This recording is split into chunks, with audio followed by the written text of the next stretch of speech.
Salut à tous, on se retrouve pour l'épisode 3320 du Zap Image. On commence aujourd'hui en ce vendredi 6 juin avec des anniversaires et on commence tout d'abord avec le défenseur gauche algérien de Wolverhampton, Ryan Aït-Nouri. Donc il fête aujourd'hui ses 24 ans, lui souhaite un très bon anniversaire et ce joueur devrait peut-être là dans le week-end, voire début de semaine prochaine, s'engager avec Manchester City. Hier soir, on a pris le Erwigo de Fabrizio Romano concernant ce joueur à City. Donc voilà, c'est imminent. Donc bon anniversaire à tous ces joueurs. Il y a également un grand coach, c'est le coach de l'Olympique de Marseille, Roberto De Zerbi. Donc l'Italien fête aujourd'hui ses 46 ans en ce 6 juin. On continue, on va parler maintenant de ce qui s'est passé hier soir. Et on va parler de la Ligue des Nations et de la deuxième demi-finale. C'est entre l'Espagne et l'équipe de France. Un match totalement fou. 9 buts dans la rencontre sur 90 minutes de jeu. C'était un festival. Et c'est l'Espagne qui a été meilleure que l'équipe de France en s'imposant 5-4. Donc les buteurs, il y a eu Nico Williams, Merino, Lamine Yamal 2 fois et Pedri côté espagnol. Et côté équipe de France, Mbappé, Cherki, Kolo Muani. Il y a un but de Vivian. Un but contre Sankan côté espagnol. Donc c'est un match fou. Donc la première mi-temps a été en totale faveur bien sûr de l'Espagne qui a marqué quand même. À chaque fois ils ont fait mal. 23e, 26e en 3 minutes ils ont marqué 2 buts. 54e, 55e de nouveau en l'espace de 2 minutes ils ont remarqué 2 buts. Et après Lamine Yamal a marqué un autre but. Dommage, l'équipe de France a réagi. Les Bleus perdaient 5-1, ils sont revenus à 5-4. On a même l'espoir peut-être d'une remontada. Non, un peu de remontada. Parce que l'équipe de France a été tellement faible en défense que c'était tellement compliqué à remonter, bien sûr, ce score impressionnant. Donc les statistiques, après, oui, les stats sont en faveur de l'équipe de France. L'équipe de France a eu plus de possession de balle contre l'Espagne. C'est plutôt rare. Parce que l'Espagne a souvent le monopole du ballon. La France a eu 57% de possession de balle, 43% pour les Espagnols. L'Espagne, regardez, c'est 16 tirs, 8 tirs cadrés et 5 buts seulement. 3 arrêts de Mike Maignan hier qui a fait un match catastrophique. Mike Maignan, il n'a pas du tout été bon. Et côté équipe de France, 24 tirs, quand même 8 tirs de plus que l'Espagne, 9 tirs cadrés, 1 tir cadré de plus que l'Espagne, mais la France moins efficace. Et voilà, donc c'est bien les statistiques, ça donne un peu un aperçu du match, mais le plus important, ça reste le résultat final. Et le résultat final est que l'Espagne se qualifie pour la finale de cette Ligue des Nations, donc éliminée de justesse. Donc je dis, ce scénario fou, donc déjà la France prenait un 4-0, c'était une catastrophe, de toute façon la défense. On parlera après des défenseurs qu'on voit du Clément Lenglet titulaire. Je l'avais dit hier, j'ai dit que les gars, ça sent pas bon, Clément Lenglet. Pour regarder l'épisode d'hier, j'ai dit que ça a été une catastrophe. Oui, ça a été une catastrophe. Après, c'est pas que lui, mais c'est la défense qui n'a pas été bonne. Après, Saliba ou pas Mécano, Jules Koundé, tous ces joueurs étaient forfaits. Donc voilà, tu as dû faire avec les joueurs qu'il y a. Puis en gros, t'as pas grand chose. Bon bref, la France perd 5-1, je dis, remonté à 5-4, mais n'a pas pu régaliser pour le 5-5. Et les Bleus n'avaient plus concédé 4 buts en match officiel depuis le 13 juin 2008 face aux Pays-Bas. Donc là, c'est 4 buts. J'ai même pas trouvé l'info sur 5 buts encaissés. Il faut remonter encore plus d'années en arrière. Mais rien que prendre 4 buts, c'était plus arrivé depuis plus de 15 ans, même 17 ans. Du côté de l'équipe de France, c'est la une du journal L'équipe aujourd'hui, complètement dingue. En perdition sur le plan défensif, les Bleus ont fini en trombe avec un Cherki rayonnant. Malgré 3 buts marqués dans les 14 dernières minutes, ils sont éliminés et devront se contenter de la petite finale contre l'Allemagne dimanche. Un match que personne n'a envie de jouer, un match que personne n'a envie de regarder. Petite finale, voilà, que ce soit en Coupe du Monde, à l'Euro, peu importe.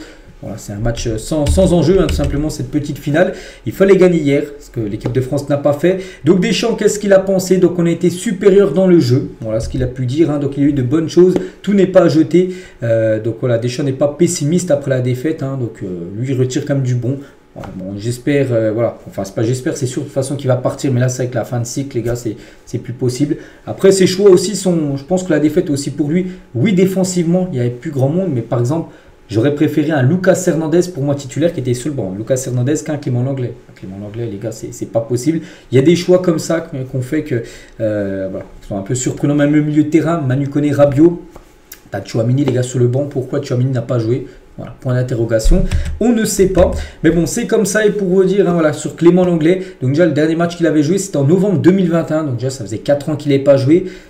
Voilà, directement titulaire contre l'Espagne, non, ça l'a pas fait les gars, donc il a été catastrophique. Donc après il n'y a pas que lui, Lenglet, Kalulu, Konaté, les 3 défenseurs ont énormément perdu de points hier. Ils ont tous eu la note de 2 sur 10. Voilà, un match catastrophique, bien sûr, des 3. Regardez les notes, de toute façon. Mike Maignan, une note de 3. C'est vrai qu'il a fait seulement 3 arrêts, il a pris 5 buts. Ça a été un match très compliqué. Kalulu, 2. Konaté, 2. Lenglet, 2. Théo Hernandez, 3. Donc la défense, catastrophe. Rabiot qui cause un penalty, voilà, même dans le jeu, il n'est pas super bon. Puis aussi le penalty qu'il fait sur Lamine Yamal, il ne doit jamais faire une faute comme ça. Il a totalement penalty, il n'y a rien à dire. Mais voilà, il doit contrer, même si Lamine Yamal c'est très compliqué à jouer contre lui, il faut essayer de le gêner au maximum sans faire de faute. Tu fais une faute comme ça donne penalty directement, bien sûr. Hein. Donc là, 2, il a même mérité 1, Rabiot qui a été très mauvais. Konaté 3. Donc, puis après, offensivement, vu qu'il y a eu quelques buts, hein, donc Doué ça fait 4, Mbappé ça fait 4 avec un but, une passe D, Dembélé ça fait 5, c'est la note la plus haute, hein, Dembélé, le seul à avoir la moyenne. Et Olysée ça fait 3. Donc Olysée, normalement, c'est plutôt un ailier. Hein. Je pense pas numéro 10, c'est que tu avais Ryan Cherki. Bon, oui, on va dire ça parce que Cherki a fait une grosse rentrée en jeu, mais certainement Cherki aurait dû commencer titulaire parce que Cherki c'est un pur numéro 10. Et alors qu'Olysée n'est pas numéro 10, hein, c'est plutôt un joueur de couloir. Donc ça aussi c'est une faute, je pense, hein, de Didier Deschamps. Voilà, qui a fait sa composition. Hein. Et concernant le capitaine Kylian Mbappé, donc on a les boules. Hein. Donc Mbappé était frustré après la défaite contre l'Espagne. Donc on a eu 10 minutes de trou en première mi-temps. Et on prend 2 buts pareil en deuxième mi-temps, 54e, 55e, en 2 minutes, tu prends 2 buts, c'est pas possible. Hein. Voilà, de prendre des buts comme ça, parce qu'après il faut revenir. Voilà, tu as eu trop de buts de retard. Hein. On n'est pas constant sur 90 minutes, mais il y a eu du mieux. La défense expérimentale, ce n'est pas une excuse. Hein. On est des joueurs de haut niveau, on a les boules, c'est sûr. On est frustré, oui. Surtout que tu revenais à 5-4, voilà, tu as un petit peu des regrets. Parce que tu dis, tu aurais tenu un peu plus défensivement, tu aurais pu au moins aller soit en prolongation, voire peut-être gagner le match, si ta défense aurait été plus solide. Non, la défense n'a pas été solide et ce qui a causé l'élimination de l'équipe de France. Et Mbappé aussi s'exprime sur le temps additionnel d'Espagne-France. Il y avait 5 minutes de temps additionnel. Et voilà, comme souvent quand il y a du temps additionnel, il y a des joueurs de l'équipe adverse quand ils perdent, ils gagnent du temps, tout ça. On a pu voir côté espagnol, ça a gagné du temps. Et après, le temps n'est jamais récupéré. Hein, jamais, enfin c'est très rare que l'arbitre donne du temps en plus sur le temps additionnel. Ça arrive, mais très rarement. Et Mbappé l'a dit, hein, le problème c'est un truc récurrent, mais je vais pas en parler maintenant parce qu'on va me prendre pour un rageux. Mais quand il y a 5 minutes de temps additionnel, il faut qu'on joue 5 minutes. Hein. C'est pas 5 minutes qui s'écoulent. Et voilà, même si tu perds du temps, non, il faut que ça soit 5 minutes de jeu, pas 5 minutes où les adversaires gagnent du temps. C'est complètement différent, c'est vrai, parce que Michael Oliver a sifflé quelques minutes après la 5e minute, alors que les joueurs espagnols ont gagné au moins 2 minutes pendant le temps additionnel. Bon. Voilà, l'équipe de France avait qu'à être plus solide, bien sûr avant le match, avant les buts encaissés. Hein. Bon bref, une autre info concernant Kylian Mbappé, c'est un record. Mbappé, buteur passeur D. Hein. Et par rapport à sa passe D, donc il est devenu le meilleur passeur de l'histoire de l'équipe de France avec 31 passes D, Kylian Mbappé. Il dépasse Griezmann, les deux étaient ex-aequo. Hein. Griezmann et Mbappé, 30 passes D les deux. Mbappé a délivré une passe d'hier, donc 31, c'est le seul meilleur passeur de l'histoire de l'équipe de France. Félicitations à Kylian. Et record également, Mbappé est aussi devenu le joueur le plus décisif de l'histoire de l'équipe de France avec 80 contributions. Donc Mbappé, c'est 49 buts en équipe de France et 31 passes D, ce qui fait 80 fois décisif. Donc un but, une passe d'hier. Et le deuxième maintenant est Henry. Ils étaient ex-aequo avant, 78 les deux. Donc Henry c'est 51 buts, 27 passes D. Donc c'est cumulé, hein, ça fait 78. Donc Mbappé maintenant est seul avec 80 buts et passes D cumulés. C'est le joueur le plus décisif de l'histoire de l'équipe de France. On va parler d'un Ousmane Dembélé très fatigué. Dembélé, après on peut le comprendre. Hein. Il a joué la finale de Ligue des Champions. Il a beaucoup couru hein, pendant cette finale. Aussi, il a fait les festivités avec le PSG. Tout ça, ça pompe de l'énergie. Donc, il était très épuisé, bien sûr, hein, Ousmane Dembélé. Bon, il a pu retrouver son frère, un je t'aime frère, voilà, Gavi. Hein, ils sont très, très amis, les deux, les gars, Gavi et Ousmane Dembélé qui a pu offrir son maillot. Hein. Et Dembélé, les gars, il est très incertain face à l'Allemagne ce dimanche. Le Français a ressenti une petite alerte musculaire au quadriceps de la cuisse gauche face à l'Espagne. Il y a des chances qu'il soit forfait, et tant mieux. Je préfère qu'il ne joue pas ce match contre l'Allemagne qui n'a aucun enjeu. Hein, finir 3e ou 4e de la Ligue des Nations, ça déjà la compétition. Voilà, c'est une compétition mineure, hein, ça n'a rien à voir avec un Euro ou une Coupe du Monde. Et voilà, autant qu'il ne joue pas et qu'il soit frais, surtout pour la Coupe du Monde des clubs. Hein, là, vraiment, le PSG compte sur un grand Ousmane Dembélé. Donc, j'espère même qu'il ne jouera pas cette rencontre contre l'Allemagne. On va parler maintenant de Ryan Cherki parce que c'est un joueur qui a vécu ses premières minutes avec l'équipe de France et c'est un joueur qui a fait fort hein, pour sa première. Donc il entre en jeu à la 64e minute de jeu, buteur à la 79e, en plus magnifique but, hein, un sublime but. Et à la 94e, passeur D, donc un but, une passe D pour ses 30 premières minutes du côté de l'équipe de France. Une première totalement réussie de Ryan Cherki. Donc une défaite pour les Bleus, mais une très très belle première hein, pour Ryan Cherki. Donc Cherki, le premier joueur à avoir été buteur et passeur D lors de ses débuts en équipe de France depuis Marvin Martin, le 6 juin 2011, qui avait fait aussi un but, une passe D lors de son premier match en bleu. Et ben Ryan Cherki a réalisé aussi cette grosse performance. Hein. Et comme j'ai dit, hein, donc un but, une passe D, 3 passes clés. Des passes clés, c'est une passe qui amène à un tir après. La passe D, c'est un but après, mais passe clé. Donc voilà, il était vraiment très très bon. Ryan Cherki, c'est qu'on se dit, parce imaginez, il aurait commencé titulaire à la place d'Olysée, qui n'est pas un numéro 10, Olysée, hein, qui est plutôt un joueur de couloir. Est-ce que ça aurait été le même résultat? On ne sait pas. En tout cas, voilà, sur les 30 minutes qu'on avait, on a été très contents de Ryan Cherki, surtout ce magnifique but, hein, comme je dis, cette reprise de volée. Et Cherki il a dit, je suis là pour vous donner du plaisir et à mes partenaires quand c'est efficace, tout le monde est content. Ben voilà, c'est qu'on est content lui en tout cas de sa performance parce que lui a réussi un bon match hier, Ryan Cherki en espérant, et il y a des chances de le voir titulaire et j'espère que Deschamps le mettra titulaire voilà, pour le match contre l'Allemagne.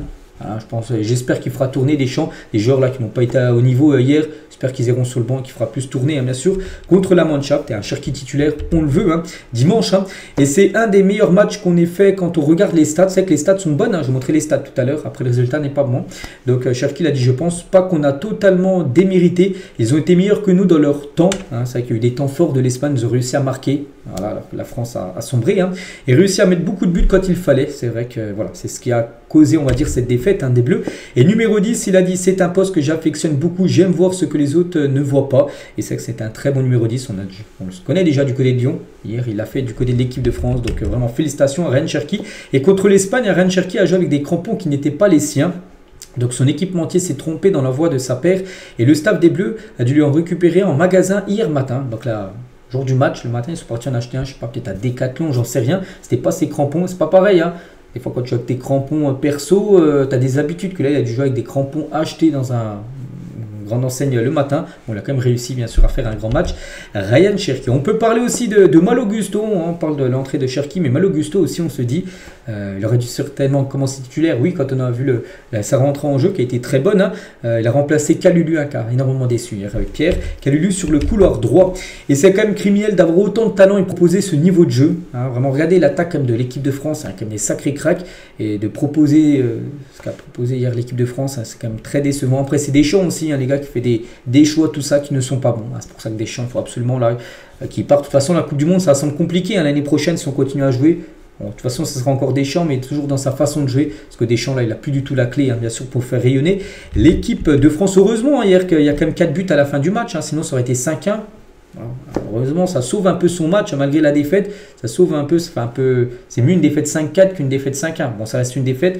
Et pour Deschamps, voilà, il va être un peu moins critiqué avec ses 4 buts inscrits en fin de match. Bref, voilà ce qu'il y a à dire sur l'équipe de France. Hein. On va parler maintenant de l'Espagne, les gars. Bon, l'Espagne, hein, ça écroule un peu sur l'équipe de France ces derniers temps. Là, hier. L'Euro en demi-finale, pareil, ça avait été une victoire 2-1. Et on va parler de ce Lamine Yamal qui avait parlé avant le match, hein, mais il a répondu présent. C'est lui le MVP, le meilleur joueur du match, auteur d'un doublé, Lamine Yamal. Donc Lamine Yamal, auteur d'un doublé face à la France, comme à l'Euro, le prodige vient nous punir. Hein, c'est vrai, hein, c'est vrai qu'il fait mal à cette équipe de France lors des 2 derniers matchs. Donc sa saison en stade, club plus sélection, Barça plus Espagne, c'est 21 buts et 22 passes D.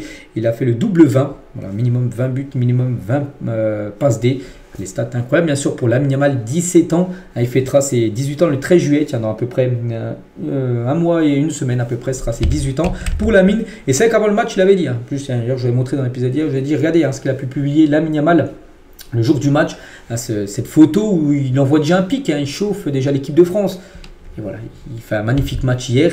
Et regardez ce qu'il a pu publier à la fin de cette rencontre hier, bien sûr, lui avec sa célébration là sur le panneau publicitaire, voilà, pour montrer que c'est certainement actuellement le meilleur joueur du monde, Lamine. Hein, et note de 9 sur 10 dans le journal L'équipe aujourd'hui. Voilà, parce qu'il a été très très fort, bien sûr. Lamine Yamal. Donc le penalty qu'il y a de Rabiot, les gars, Rabiot, hein, pas du tout intelligent, il n'a pas à faire cette faute là, il le sait, les gars, en le touchant comme ça, c'est penalty direct. Ouais. Donc c'est prendre de gros risques, hein, et du coup ça fait but juste après. Mais à noter les gars que ce penalty aurait certainement pas dû voir le jour. Hein. Pourquoi? Parce qu'Archivo VAR, en plus c'est un site espagnol, hein, Archivo VAR. Hein. N'oubliez pas que c'est l'Espagne là qui serait contre. Hein. Donc affirme que Lamine Yamal hein, était en position de hors-jeu sur le penalty obtenu face à l'équipe de France. Parce que des fois ils font des lignes et eux ils font des lignes beaucoup plus précises. Et sur la photo de droite on peut voir que Lamine Yamal, la ligne rouge, et Rabiot c'est la ligne verte. Donc peur que Lamine Yamal était hors-jeu. Donc du coup s'il est hors-jeu, c'est dire qu'il n'y avait pas de pénalty pour lui. Voilà. Donc du coup, ça aura enlevé un but de l'Espagne. Bon, voilà, c'est comme ça. La VAR n'a pas vu, hein, bien sûr, qu'il est hors jeu. C'est dommage.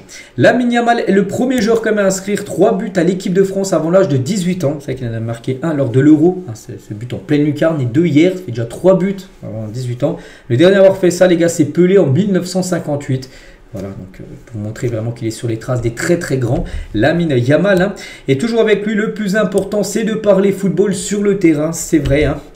J'ai déjà dit que le Ballon d'Or doit revenir au meilleur joueur de l'année. Bon, on l'a pas dit que c'était lui, mais il a dit bien sûr que voilà, le meilleur joueur doit avoir le ballon d'or. Après, peut-être lui qui le mérite. Dembélé est un bon joueur, mais c'est nous qui sommes en finale. Voilà ce qu'il a pu dire. Il encense aussi l'équipe de France. C'est une grande sélection des joueurs de classe mondiale. Ils te font souffrir. L'écart à la 60e minute de jeu était très grand. Il y avait 5-1. Mais ils te font souffrir, bien sûr. Voilà. Et Lamine Yamal, sur la finale contre le Portugal, je pense que la meilleure équipe gagnera et la meilleure équipe ramènera le trophée en Espagne. Donc lui, il dit déjà que l'Espagne gagnera cette finale de Nations League. C'est vrai qu'il est très optimiste. Bon, regardez, avant même le match contre l'équipe de France, il a envoyé déjà des publications sur Instagram pour dire qu'il n'y avait pas de soucis, tout ça, et ça le fait. Donc à chaque fois, ça le fait. Tant mieux, bien sûr. Pour Lamine Yamal, il parle et il agit sur le terrain. Et sur son duel contre Cristiano Ronaldo, ce que me fait de l'affronter tous les jours, je le respecte. C'est une légende du football, mais je ferai ce que j'ai à faire. Gagner, c'est tout. Voilà, donc très clair. Lamine, avant d'affronter bien sûr le Portugal. Et Luis de la Fuente, donc le sélectionneur espagnol, encense Lamine Yamal. Donc Lamine Yamal est le meilleur joueur du monde. Il a fait l'objet de nombreuses critiques ces derniers temps, mais il a vraiment été excellent aujourd'hui. Il mérite absolument le ballon d'or. J'espère que le match hier, les gars, ne va pas désigner le ballon d'or, parce que moi j'aimerais que Ousmane Dembélé remporte le ballon d'or. Après, voilà, c'est vrai que vu son match hier, ça va lui rapporter un peu plus de points. Après, n'oubliez pas qu'il y a la Coupe du Monde des clubs aussi qui va compter. Lamine Yamal ne jouera pas la compétition avec le Barça. Dembélé la jouera. Si par exemple Dembélé fait une magnifique Coupe du Monde avec des clubs avec le PSG, voilà, ça redonnera des points cette fois-ci à Ousmane Dembélé. Donc voilà, c'est vrai que ça a joué entre les deux jusqu'au 22 septembre, le jour de la cérémonie de ce ballon d'or. Et Bastian Schweinsteiger, ancien joueur du Bayern par exemple, sur le duel entre Lamine et Dembélé, il a dit Lamine Yamal doit être devant Ousmane Dembélé au classement du ballon d'or. On verra qui sera. Actuellement, j'arrive pas à sortir un favori par rapport à l'autre. C'est que Dembélé hier, il aurait fait un gros match, la France aurait gagné. On aurait pu dire voilà, Dembélé ballon d'or. Mais avec ce match hier, c'est pas une demi-finale après une Ligue des Nations qui va tout changer, mais ça aura une petite importance. Il faut absolument que Dembélé fasse une grosse Coupe du Monde des clubs avec le PSG pour quasiment valider ce ballon d'or. Nico Williams, il a dit j'espère que Lamine Yamal gagnera le ballon d'or. Et ben on verra. Et en tout cas en Espagne, eux ils sont sûrs. Voilà un duel Yamal-Dembélé pour le ballon d'or. Il n'y a même pas photo pour la presse espagnole. Le journal Mundo Deportivo, donc c'est un journal catalan, donc du Barça. Lamine Yamal, les joueurs du FC Barcelone, vous a dit plus qu'un Espagne-France. C'était un Lamine Dembélé pour déterminer le meilleur joueur de la saison. Mais y a-t-il vraiment des doutes? Tout ce que Lamine a touché était de l'or. Ils veulent mettre Mbappé dans l'équation, mais Lamine l'a battu 5 fois sur 5 cette saison. Y a-t-il quelqu'un de mieux? Le journal Sport, ils ont mis Lamine, laisse Dembélé derrière lui dans la course au ballon d'or. Damien Gonzalez, journaliste de Enchimito TV, il a dit Lamine ballon d'or et maintenant. Paco Gonzalez dans un autre site, il a dit Lamine Yamal va accumuler plusieurs ballons d'or, mais s'il ne lui donne pas cette saison, il ne devrait pas le donner à Dembélé. Voilà, ce sera un autre joueur. Si c'est pas Lamine Yamal, ça ne sera pas non plus Dembélé, ce sera un autre joueur. Bon, ce serait fou. Et ils ont mis nouveau doublé de Lamine Yamal qui met encore la pression sur un Dembélé qui n'a pas été bon. Voilà, c'est qu'après Dembélé il n'a pas été buteur. Lamine, il a été buteur en plus MVP. Mais j'ai dit, les gars, cette Coupe du Monde des clubs peut aussi refaire changer la donne parce que voilà, Ousmane Dembélé là jouera alors que Lamine lui regardera à la télé. Et c'est que Lamine Yamal face à Mbappé, ça a du 6-0. Voilà, et Lamine Yamal a gagné ses 6 dernières confrontations face à Mbappé. Mbappé, il n'arrive pas contre Lamine. Enfin que ce soit avec le Real ou l'équipe de France, en plus à chaque fois Lamine Yamal a été décisif chaque match. Soit il était buteur, soit il était au passeur D lors des rencontres quand il a affronté soit le Real, soit l'équipe de France de Kylian Mbappé. Donc hier bien sûr c'est un doublé contre les Bleus. Et concernant Lamine qui affrontera le 8, donc c'est après-demain dimanche, le Portugal. Donc il va affronter les deux gouttes du football, donc là en 2025, donc la finale après-demain. Et n'oubliez pas qu'il affrontera en mars 2026, c'est la finalissima, le vainqueur de l'Euro contre le vainqueur de la dernière coupe, la Coupe América, donc l'Argentine. Donc il affrontera Léo Messi, ça sera en mars 2026 dans un an, cette rencontre. Toujours du côté de l'Espagne, donc là on a parlé beaucoup de Lamine Yamal, on va parler aussi d'autres joueurs, il n'y a pas que Lamine Yamal bien sûr, du côté de l'Espagne, il y a aussi ce Pedri, ce magnifique joueur. Plus je touche le ballon, mieux je me sens, et c'est vrai qu'on a senti, quand il est sorti, il y avait 5-1, il est sorti, et tu sentais qu'il manquait quelque chose au milieu de terrain, et que l'équipe de France a réussi à marquer des buts, parce que peut-être aussi ce joueur est sorti, bien sûr, il est sorti tout simplement. Stat effrayante aussi sur Fabien Ruiz, n'a plus perdu depuis 38 matchs avec l'Espagne, tellement sous-coté bien sûr. Ce joueur, les gars, qui peut faire coup double, il peut faire Ligue des Champions. Et là, peut-être dimanche prochain, il peut peut-être gagner la Ligue des Nations avec l'Espagne, bien sûr. Fabian Ruiz. Le Barça, sérieusement aussi apprécié la performance de Nico Williams contre la France. Il était bon, Nico Williams. Et le Barça, les gars, voilà, a vraiment été très content de la performance de Nico Williams. Peut-être un joueur qu'ils vont essayer d'aller chercher lors du futur mercato. Donc voilà ce qu'il y a à dire sur cette Ligue des Nations. Donc la première demi-finale, le Portugal s'est imposé 2-1. On a beaucoup parlé hier. Donc là, l'Espagne, voilà, toutes les équipes ont marqué. Voilà. Puis après, bien sûr, ça a été festival quand même dans ce match-là avec 9 buts au programme. Et du coup, la finale Espagne-Portugal. Les deux pays voisins. Donc ça sera dimanche 21h cette rencontre. Elle sera diffusée sur TF1. Donc voilà. Je ne sais pas qui est favori. Peut-être l'Espagne. Parce que l'Espagne joue, je pense, le meilleur football certainement au monde actuellement. Après, voilà, c'est le Portugal en face, qui est une magnifique équipe, on verra. Ce sera bien sûr un gros duel. Et Luis de la Fuente, le sélectionneur espagnol, avant d'affronter le Portugal. Donc, il a laissé de nombreux éloges à Cristiano Ronaldo. J'ai une admiration sans limite pour lui. C'est un exemple pour tous. Il a souffert pour arriver là où il est maintenant. Ça sera un rival compliqué, bien sûr, Cristiano Ronaldo et la sélection portugaise. Et concernant l'équipe de France, ce sera le match de la petite finale. Un match... pas beaucoup de monde, enfin il y a des gens qui vont regarder, je sais pas si je vais regarder, ce sera dimanche en plus à 15h, en plein milieu d'après-midi. Voilà, ça sera en Allemagne cette rencontre, de toute façon ce Final Four, tous les matchs se jouent en Allemagne. Donc France-Allemagne, voilà. Pour moi, qu'il y ait victoire ou défaite, peu importe. C'était surtout hier qu'il ne fallait pas perdre et l'équipe de France s'est inclinée. On continue les gars avec d'autres sélections. On prend la direction du continent sud-américain. Et le Brésil, tiens, joue contre l'Équateur. C'est un match pour se qualifier pour la future Coupe du Monde. Pas de but, 0-0. Voilà. Pas de but, donc on peut voir les statistiques. Ça a été un match où il y a eu très peu de tirs. 3 tirs cadrés pour l'Équateur, 2 tirs cadrés pour le Brésil. 0,46 de XG pour l'Équateur, 0,38 pour le Brésil. Il n'y a pratiquement rien eu à se mettre sous la dent. Logiquement 0-0. Et Ancelotti, il a dit, je ne veux pas, parce que c'était la première d'Ancelotti, je ne veux pas chercher d'excuses, mais le terrain n'était pas en bon état. Ce n'était pas facile de jouer sur ce terrain. Voilà, j'ai pas du tout vu le match, j'ai juste vu le score, même pas le résumé. Le terrain n'était pas bon, d'après Carlo Ancelotti. Donc voilà. Et côté sélection brésilienne, donc la première d'Ancelotti, on voulait voir qu'il allait mettre titulaire. Donc Alexandro, quand même, était titulaire, le défenseur du LOSC, sur le couloir gauche. Le jeune Estevao, ailier droit, titulaire.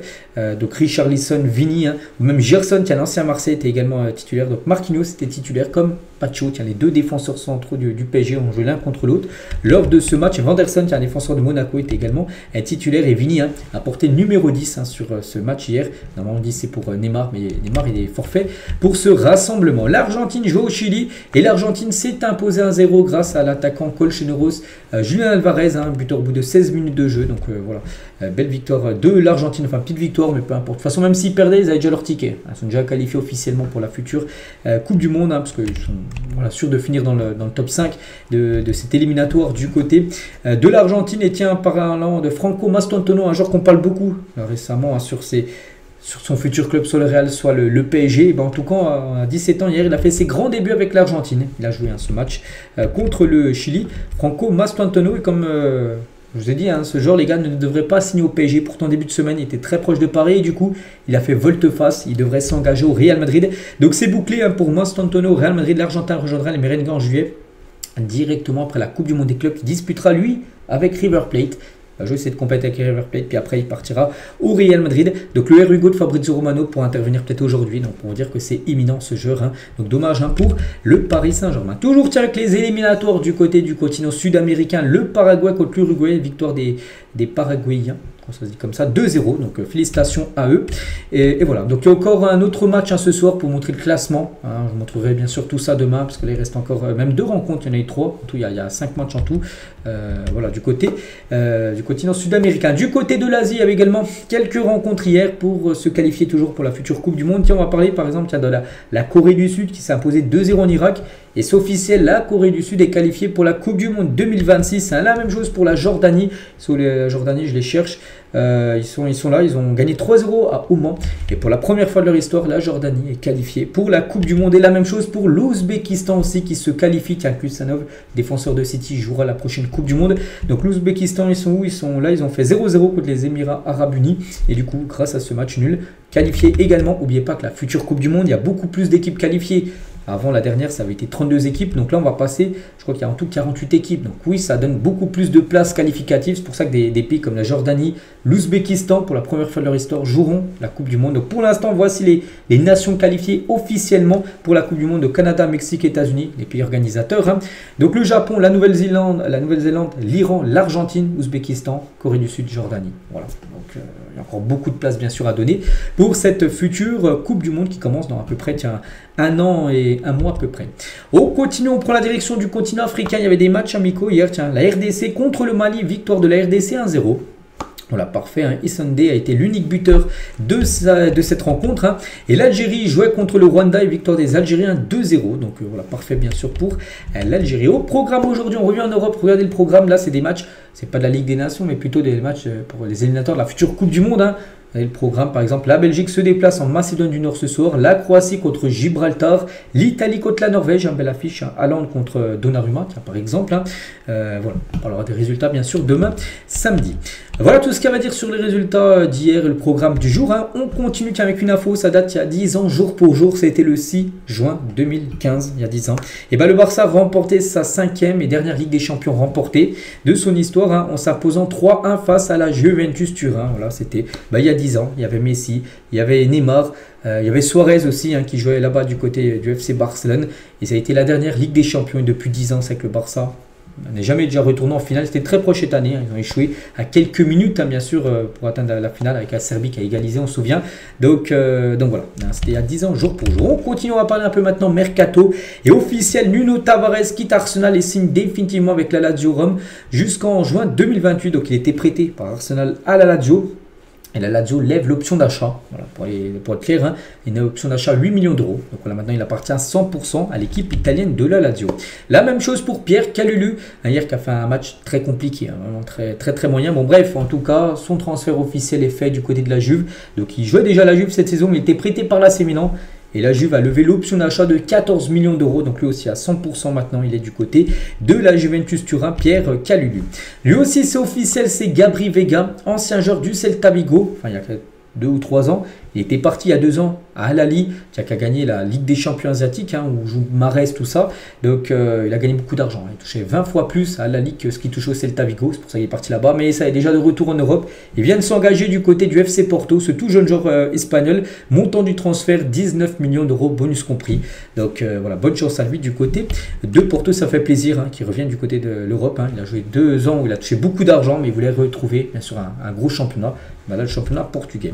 On va parler de Noah Lang, hein, annoncé dans le viseur de l'OM. Noah Lang, donc joueur néerlandais, ami du Jul, hein, sur sa dernière publication Instagram. Est-ce que ce serait un signe? Peut-être. Hein, la Jul Italia, une musique du rappeur marseillais Jul. Et celle que Jul a même commenté. Rejoins-nous mon sang, voilà Jules de TP, donc il a commenté cette publication en gros de Noah Lang qui pourrait débarquer du côté de Marseille. J'en parle là depuis quelques jours hein, que Marseille le veut. On continue toujours avec Marseille parce qu'il appartient à Marseille, hein, c'est Azdin Ounahi. Il a été prêté au Panathinaikos hein, cette saison avec une option d'achat que le Panathinaikos ne pourra pas lever, c'est trop cher. Donc Brighton a entamé des discussions avec Azdin Ounahi, donc le Panathinaikos n'a pas les moyens de lever l'option hein, qui doit être aux alentours des 11 millions d'euros. Du coup, aucune discussion n'a encore eu lieu entre Marseille et Brighton, mais Marseille serait intéressé par le joueur. Voilà, donc il ne devrait pas rester en Grèce, mais peut-être prendre la direction de la Première Ligue. Concernant le Leroy Sané en fin de contrat dans 24 jours, hein, on est le 6, donc le 30 juin prochain, plein de joueurs en fin de contrat, dont le Leroy Sané. Et le Galatasaray propose 12 millions d'euros par an à Leroy Sané. C'est un peu moins que l'offre de prolongation du Bayern, qui est d'environ 15 millions d'euros par an. Donc le Fenerbahçe, Arsenal et Tottenham sont également intéressés voilà, par le joueur allemand. Un petit rappel qui sera gratuit là dans quelques jours.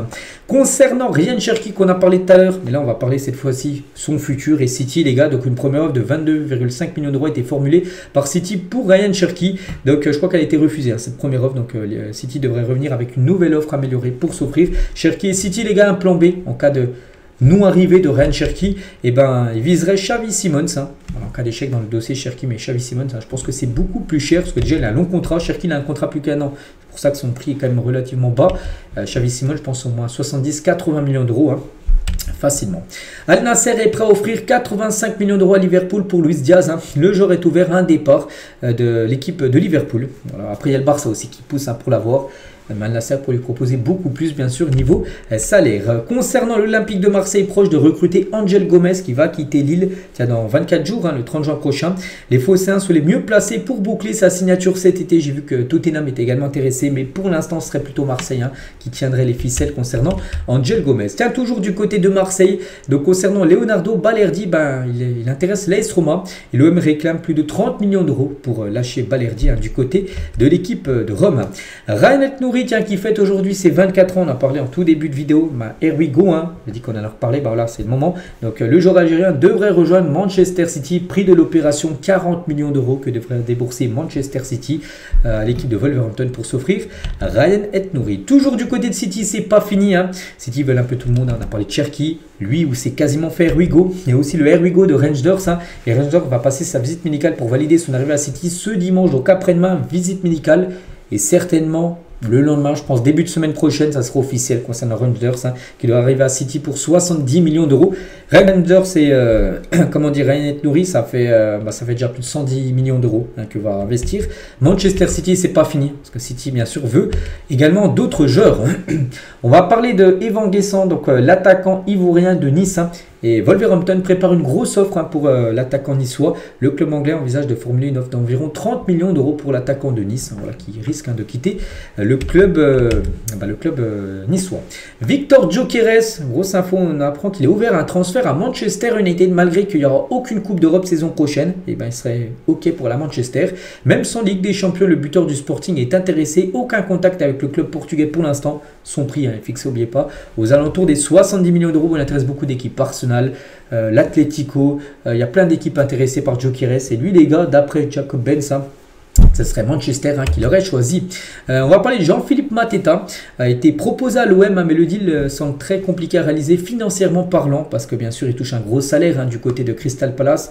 C'est qu'en première ligue, les joueurs sont très bien payés, avec les droits TV qui sont énormes. Donc voilà, par le PSG en France, je vois aucune autre équipe française où les joueurs sont mieux payés qu'en première ligue. Donc c'est pour ça que ce sera compliqué pour Marseille qui serait intéressé, mais niveau salaire, si le joueur demande un gros salaire, ce sera compliqué pour l'OM de s'aligner.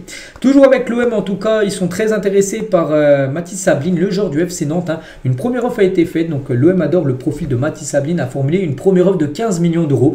Elle est loin du compte pour le club nantais qui veut réaliser un gros transfert en cas de départ de son attaquant. Bien sûr, Nantes attend beaucoup plus que ces 15 millions d'euros proposés par Marseille.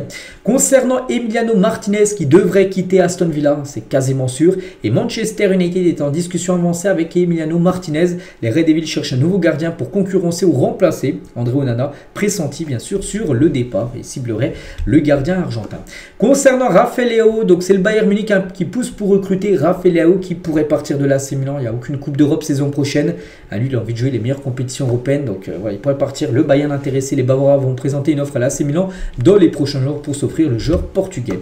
Concernant le jeune Abdellah Ouazzane, jeune joueur de l'Ajax qui a gagné la CAN U17 avec le Maroc et qui a même été élu meilleur joueur de cette CAN U17. Je l'ai parlé hier ou avant-hier. Bon, bref, le Real Madrid a pratiquement bouclé l'arrivée de ce joueur du côté du Real. Ce serait pour évoluer tout d'abord avec l'équipe réserve madrilène. Tiens, toujours du côté du Real concernant Modric qui va quitter le Real pour aller certainement à l'AC Milan. Donc visite médicale prévue la semaine prochaine pour Luka Modric du côté de l'équipe milanaise. Lyon devra acheter deux joueurs à Nottingham Forest pour 30 millions d'euros. Donc tout d'abord Danilo, donc joueur brésilien, et Matt Turner.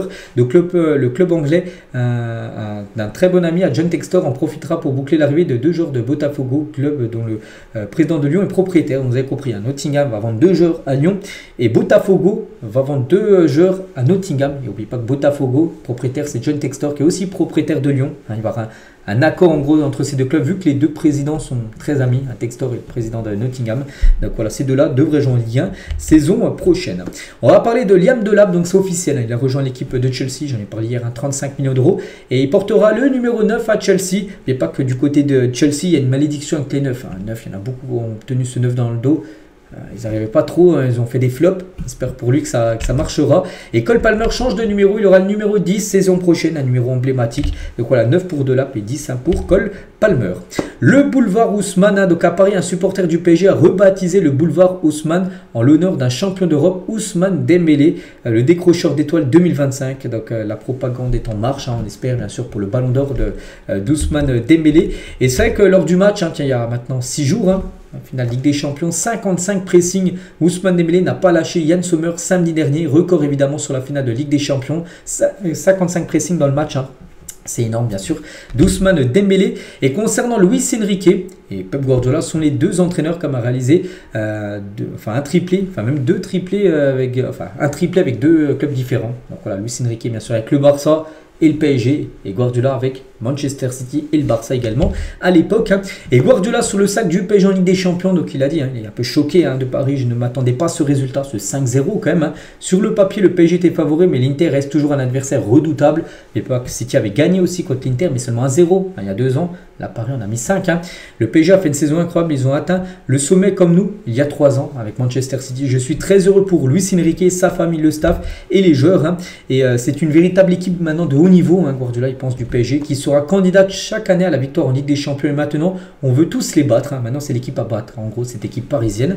Voilà, on va dire en Europe. Et toujours, tiens, avec Paris. Et on finit avec ça aujourd'hui. Donc, Canal+ va diffuser en clair ce dimanche, en clair, donc c'est-à-dire gratuitement, un reportage de 75 minutes pour revivre le sacre historique du PSG en Ligue des Champions. Donc, je ne sais pas, ça sera peut-être dimanche soir. Voilà, donc il y aura ce titre après tant d'années.